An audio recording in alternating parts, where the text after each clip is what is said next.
Right now, it's a difficult time for agents. It's kind of stagnant. Buyers are waiting, and sellers are reluctant to put properties on the market if they don't have somewhere else to go. Tell me a little bit about what's going on in your market in Texas. Yeah, as our mentor always says, we went from 6 million sales in 2023 to 4 million in 2024. So for us to imagine that this isn't affecting our colleagues, we'd be kidding ourselves. On a day-to-day basis, in a visceral manner, if you're an agent and you're going into your office, if you have a physical location, how many people are there now? Good question. Yeah, right. I spoke to a seller the other day. We call expireds. If anyone who doesn't know what that is, Dan and I built our career off of calling for sale by owners, expireds, people who put their hand up and said, I want to sell my home, but for whatever reason, they weren't able to. And I spoke with someone the other day and they said, I didn't know my home expired on the market. I'm going to call my agent.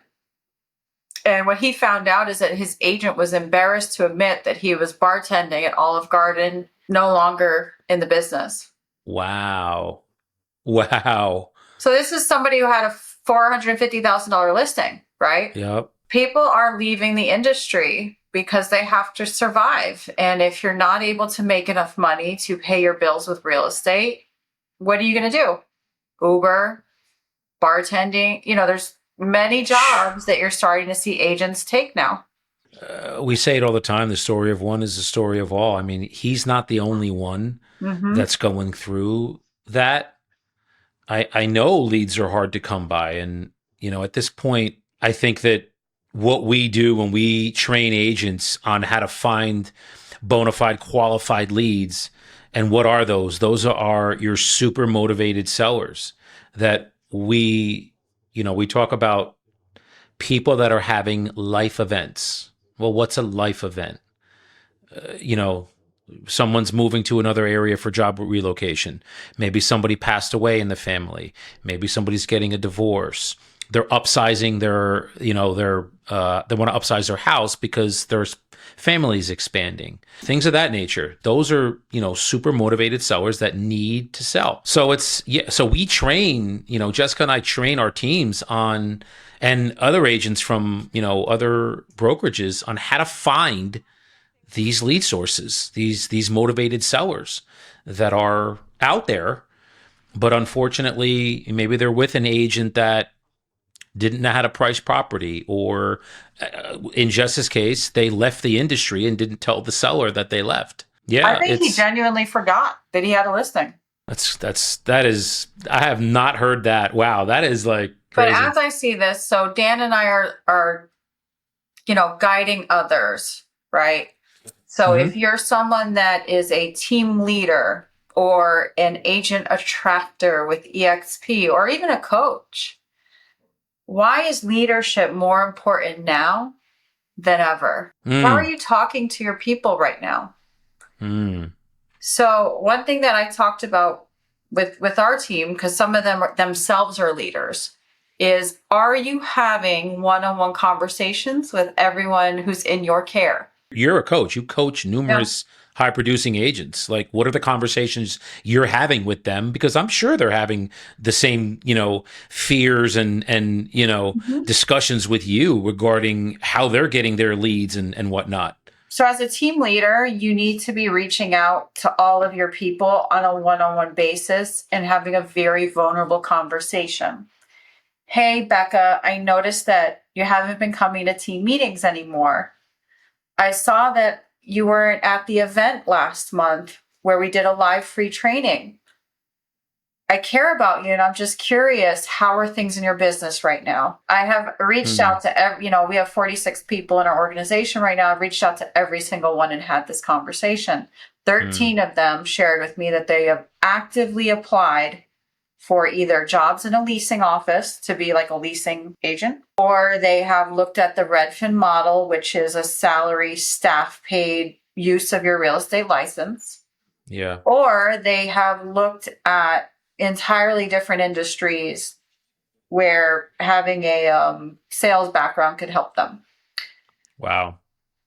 And that's 13 out of 46. I'm not like a mathematician, but I feel like that's a pretty high percentage. And then I That think the other thing that we're really hammering on is being a stable force. I tell people, write this word down, stable.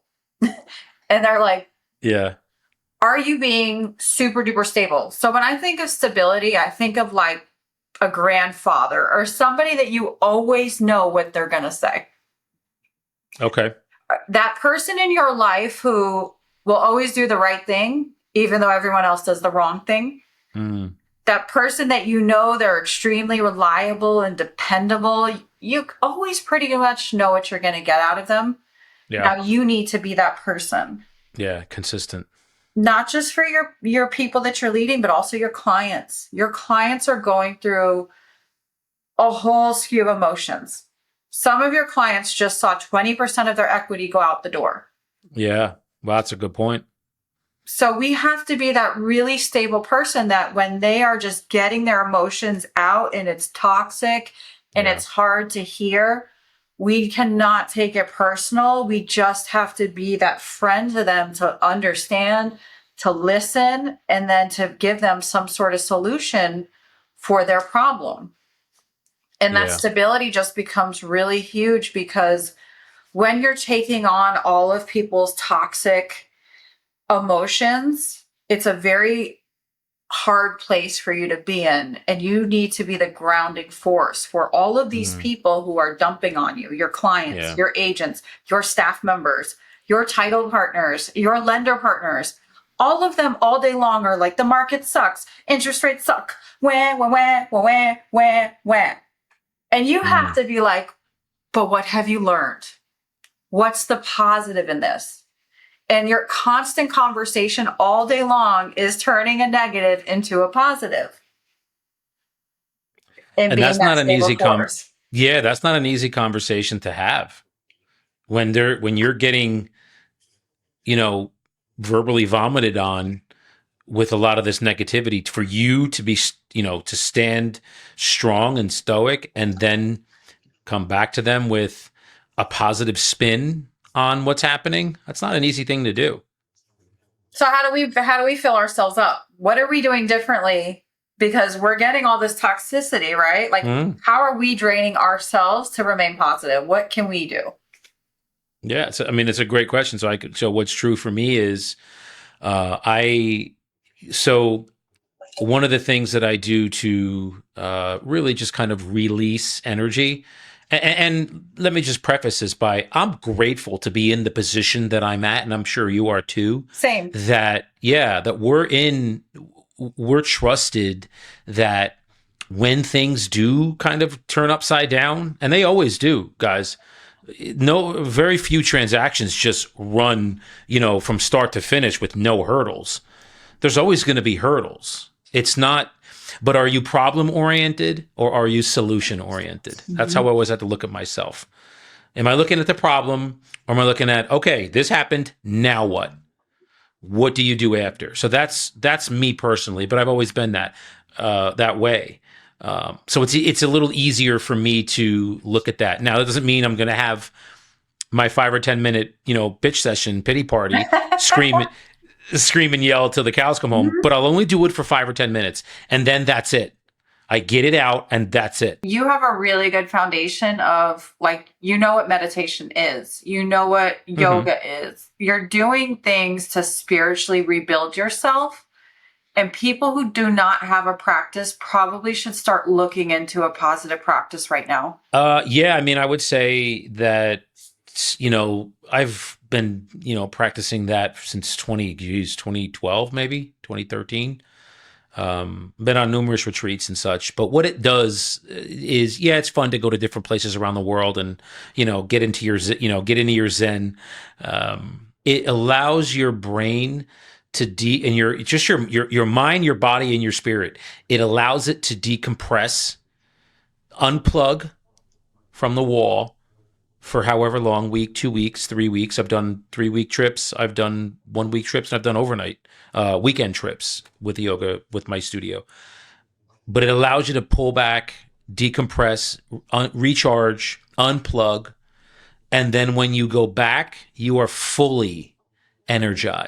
fully energized to then, okay, what is going to happen next? Like, what's the market going to bring? What are So my for sellers going to people, bring?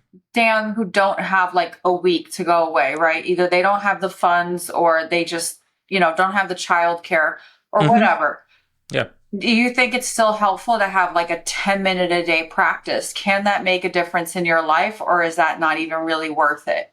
No, I mean, it's definitely worth it. I think that in addition to, and when I say that, I mean, in addition to getting up early, centering yourself every day, so like we just said, for maybe 10 or 15 minutes, journaling. It's very cathartic. Journaling and just writing out what you're Mhm. feeling, what you're experiencing, things that have happened, negative, positive, things you're grateful for, things you wish were better. Just getting it out of in here and out onto either, on paper or out verbally out. That is, there's a release of that. So that's helpful. Reading, to me, I find so much solace in reading. I just literally came back from the coffee shop and which one, in Hoboken. I just sat there for an hour and a half and read while I had time to spare. So those are just three or four different things that you have 100% control over. Like no Mhm. one else can take that from you. Yep. You dictate that every day. We do a practice. It's called gremlin taming, which I've done with our mentor for years and years.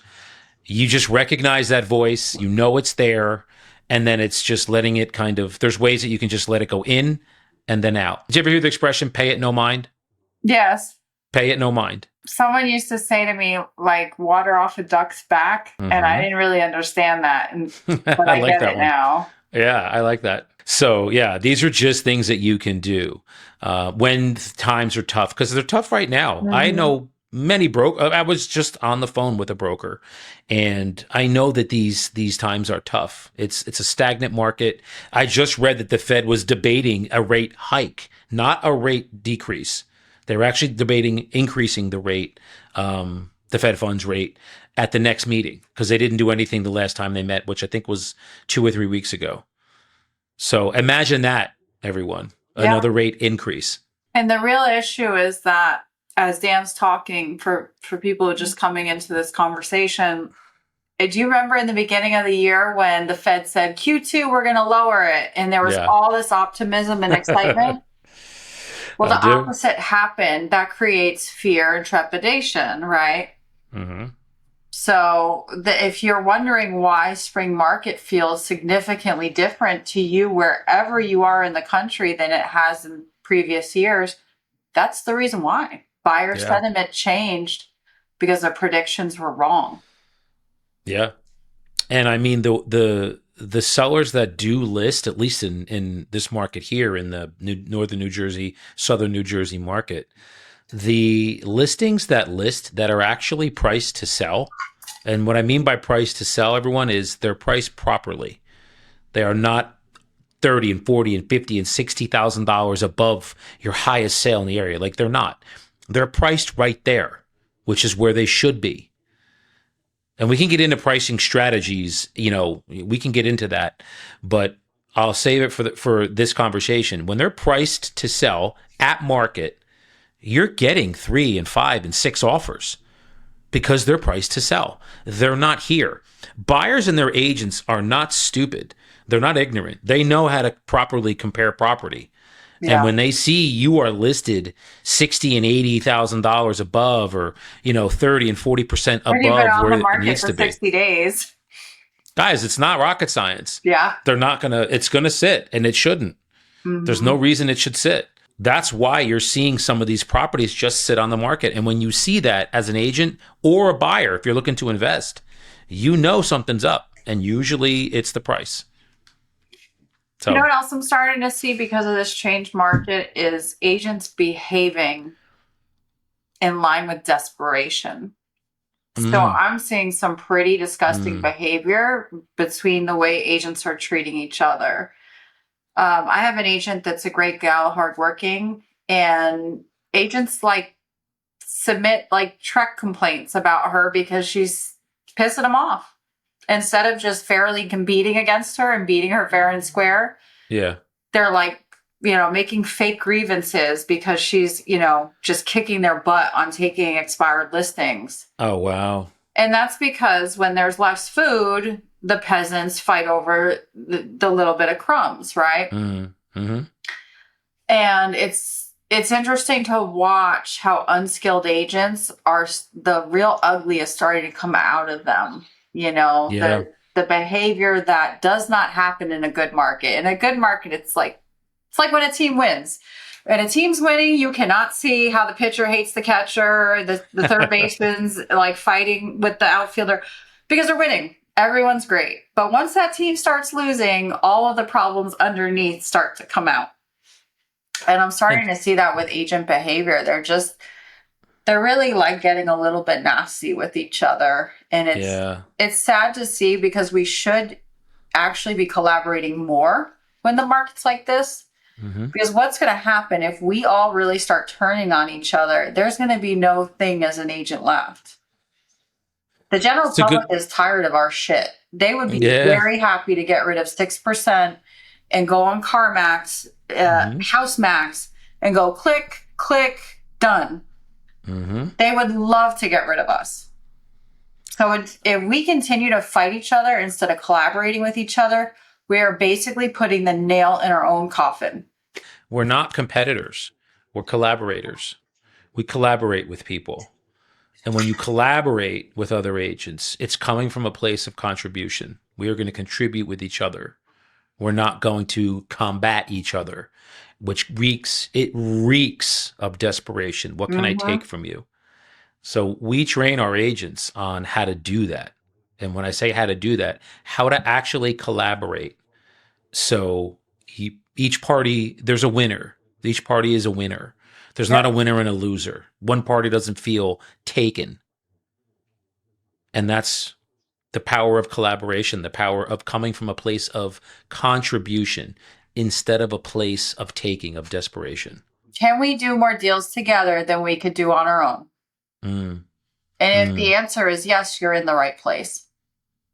Yeah.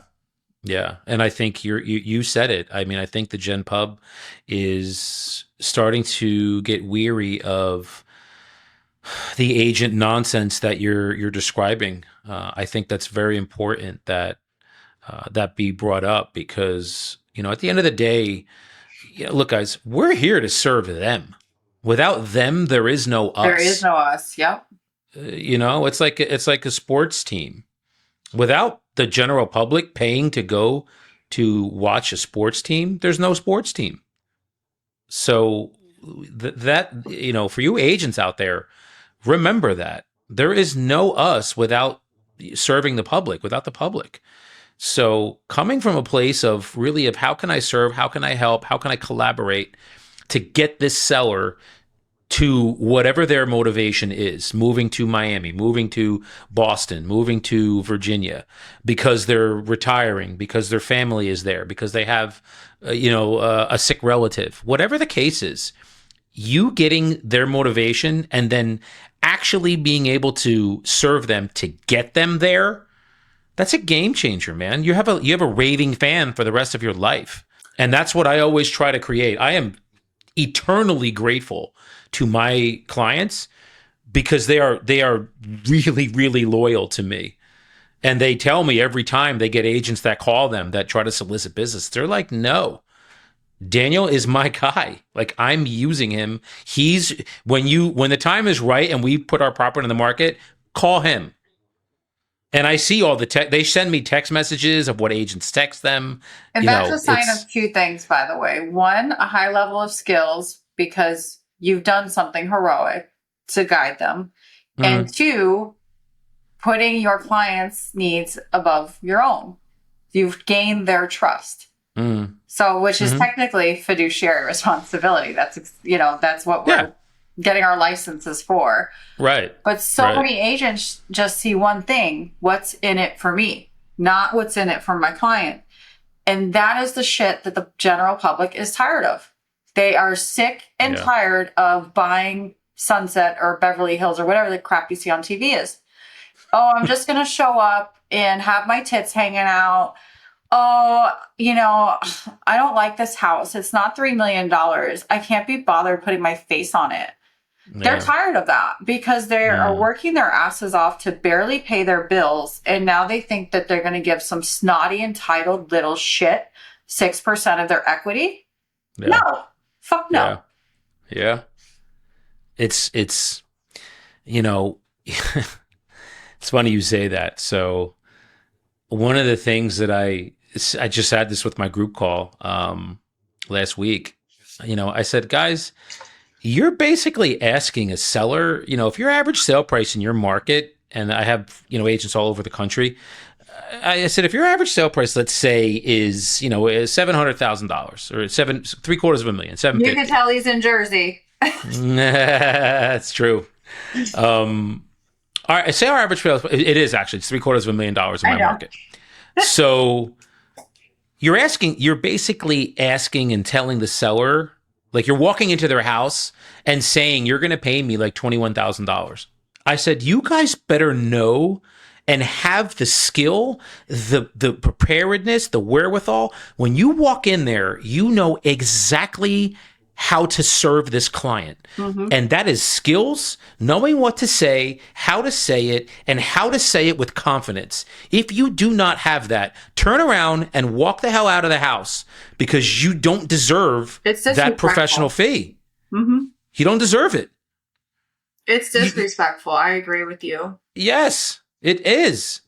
So that's why I'm glad to train them and share with them. All right, here's these questions that you need to be asking a seller when you're on the phone with them initially, whether it's an expired or for sale by owner, just listed, just sold. And Jess mentioned it. We personally like to call the for sale by owners and the expireds. Why? Because that's very low hanging fruit. Mm-hmm. They are ready, willing, and able to sell. Why? Because they've already been on the market. Yeah. Or currently are on the market. They've already raised their hand and said, I'm ready. Yeah. So it's low-hanging fruit. So that's who we deal with and call first. And usually when we call them, it's a litany of reasons why the property didn't sell. A lot of times it's the agent, wasn't presented to the public properly. But more often than not, what is it? It's the price. Hard being an agent in New Jersey, right? How many people are you guys competing against every single freaking day? Thousands. Yeah. I don't know about you guys, but I would go into a listing appointment and I would find out later, oh, the sister has a license.